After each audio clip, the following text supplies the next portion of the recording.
എറണാകുളം പള്ളിക്കരയിലെ വിജയദശമി മഹോത്സവത്തിൽ പങ്കെടുക്കാനായി മുൻ DGP Jacob Thomas എത്തി. RSS ഗണവേഷത്തിലാണ് ജേക്കബ് തോമസ് എത്തിയിരിക്കുന്നത്.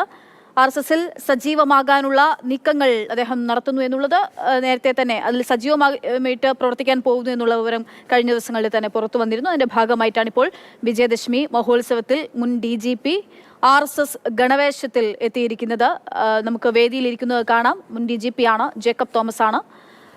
വിജയദശമി പരിപാടിയുമായി ബന്ധപ്പെട്ടുള്ള പരിപാടിയിലാണ് ഇപ്പോൾ അദ്ദേഹം എത്തിയിരിക്കുന്നത്. റിയ ബേബി ഉണ്ട് വിവരങ്ങളുമായിട്ട്. റിയ, ഗണവേഷത്തിൽ ഇരിക്കുന്നത് മുൻ DGP ആണ്. അദ്ദേഹം സജീവ പ്രവർത്തനങ്ങളിലേക്ക്, സംഘടനാ പ്രവർത്തനങ്ങളിലേക്ക് നീങ്ങുകയാണ്.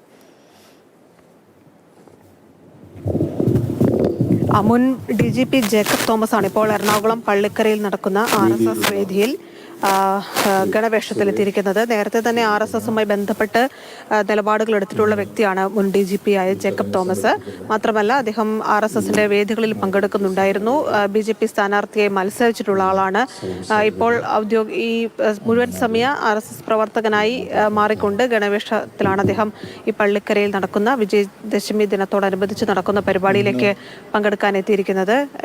എന്തായാലും നേരത്തെ തന്നെ നമുക്കറിയാം, മുൻ DGPമാരായ സെൻകുമാർ, അതോടൊപ്പം തന്നെ ശ്രീലേഖ അടക്കമുള്ളവർ സമാനമായി തന്നെ നിലപാട് പ്രഖ്യാപിക്കുകയും BJPയുടെ പൂർണ്ണ പിന്തുണ പ്രഖ്യാപിക്കുകയും ഒക്കെ ചെയ്ത വ്യക്തികളാണ്. ഇത് ഏറ്റവും ഒടുവിൽ ഇപ്പോൾ മുൻ DGP ആയിരുന്ന ജേക്കബ് തോമസ് പള്ളിക്കരയിൽ നടക്കുന്ന വിജയദശമിയോടനുബന്ധിച്ച് RSS നടത്തുന്ന പരിപാടിയിലാണ് പ്രവർത്തകനായി പ്രഖ്യാപിക്കുകയും ചെയ്തിരിക്കുന്നത്.